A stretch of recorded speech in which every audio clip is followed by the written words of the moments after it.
નાનું બાળક કદાચ એના ચિત્તના પરિણામના ઠેકાણા નથી, પણ કાયા અને વચન તો ઠેકાણે આવ્યા છે ને. આજે કાયા અને વચન ઠેકાણે આવ્યા છે, આવતીકાલે મન પણ આવશે.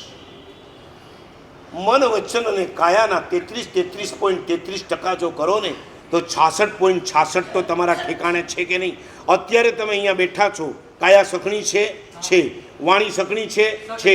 મન ભલે તમે કહો છો કે મારા સાહેબ ફરે છે, ઓકે, પણ તમે 100માંથી કેટલા % લઈને બેઠા છો? 66.66. 60 અપ જાવ એટલે ફર્સ્ટ ક્લાસ આવી ગયો કે ના આવી ગયો? બસ ત્યારે કરો જલસા. 100માંથી 100 આવે તો બહુ સારી વાત છે, ન આવે ત્યાં સુધી 60 અપ તો લાવો. વાણી અને કાયાને તો કંટ્રોલમાં લાવો, બાકી બહુ અઘરું છે. મનને ઠેકાણે રાખવું નથી. દેરાસર ગયા પછી ઠેકાણે રહેતું નથી, ઉપાશ્રયમાં નથી, સામાયિકની અંદર. માટે તો મનને ચંચળ કીધું, મનને ચપળ કીધું, મનને ચાલાક કીધું અને મનને ચબરાક કીધું. 4 વાત કીધી. મન કેવું છે? ચંચળ, મન ચપળ, મન ચાલાક અને મન ચબરાક. મેં ઘણી વાર કીધું, શરીર ઈમાનદાર, મન બેઈમાન છે. સામાયિક કરવાની શારીરિક અનુકૂળતા હોવા છતાં મન જો ન હોય ને તો મન ગમે ત્યાંથી બાના શોધી લે છે કે નથી શોધી. યાદ રાખજો, અશુભ ધ્યાન એ ઢાળની જગ્યાએ છે અને શુભ ધ્યાન એ ચઢાણની જગ્યાએ છે. માઉન્ટ ગયા, ગાડી લઈને ચડો ત્યારે ફૂલ સ્પીડમાં ગમે તેટલી તમે ગેરમાં નાખો, જેટલી રોડ ઉપર ચાલે એવી માઉન્ટ ઉપર ચાલે ખરી ચડતી વખતે? અને ઉતરતી વખતે તમારે શું કરવાનું? એક્સિલેટર પર પગ મૂકો કે બ્રેક પર પગ મૂકો? કારણ કે તમને ખબર છે હવે શું આવ્યું છે? ઢાળ. આર્ત ધ્યાન અને રૌદ્ર ધ્યાન એ ઢાળમાં દોડવા માંડે છે. ઢાળ મળ્યો નથી અને દોડ્યા નથી.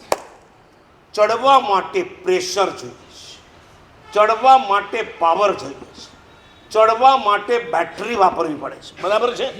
તો મનને ચડાણ માટે, મનને ચડાવવા એટલે કે ધર્મ અને શુક્લ ધ્યાનમાં આ મનને લઈ જવા માટે પ્રેશર આપવું પડે છે. મન સહજ નહીં જાય. આ મને અનંત કાળમાં એટલું બધું નબળું વિચાર્યું છે કે જેના કારણે નબળામાં જવા માટે એને પ્રેરણા કરવી પડતી નથી અને સબળામાં જવા માટે એને વારંવાર પ્રેરણા કરવી. પ્રેશર એન્ડ પ્લેઝર 2 શબ્દ છે. જેમાં ધક્કો મારવો પડે એને શું કહેવાય? પ્રેશર. અને જેમાં પ્રેમથી તમારી ગતિ થાય એને કહેવાય પ્લેઝર.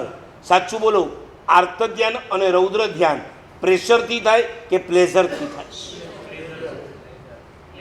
સમજીને બોલો ભાઈ. પ્લેઝર કે પ્રેશર? પ્લેઝર. અને ધર્મ શુક્લ ધ્યાનમાં લઈ જવા માટે પ્રેશર, પુશઅપ, ધક્કો મારવો પડે. માની લો કે તમે 25 દિવસ માટે પરદેશ જઈ આવ્યા, પાછા આવ્યા, ચોમાસું બેઠું, આરાધના શરૂ થઈ, તમારો જેટલેગ હજી ઉતર્યો નથી. 2 દિવસ લાગે ને જેટલેગ ઉતરતા. પેટ ગરબડ, માથું ગરબડ, બધી જ ગરબડ. હવે હું તમને એમ પૂછું, તમે બહારગામથી પરદેશથી આવ્યા પછી તમારા શ્રાવિકાએ તમને પ્રેરણા કરવી પડે? જાઓ ને, આમ ઘરે શું બેઠા છો? ઓફિસ જાઓ ને, ધંધે જાઓ ને, શું અહીંયા બેઠા રહ્યા છો? આમને આમ ટાઈમ પાસ કરો છો? ત્યાં જશો તો કંઈક 25 દિવસનું બધું ખ્યાલ પણ આવશે. આવું કેવું પડે ખરું કે એની પહેલાં તમે જ રેડી થઈને તૈયાર છો. હવે તમે ફોરેન ગયા એના પહેલાં રોજ સામાયિક કરતા હતા, 25 દિવસે પાછા આવ્યા, આમ બીજા જ દિવસે સામાયિક ચાલુ, ઈચ્છામી ખમાસમનું,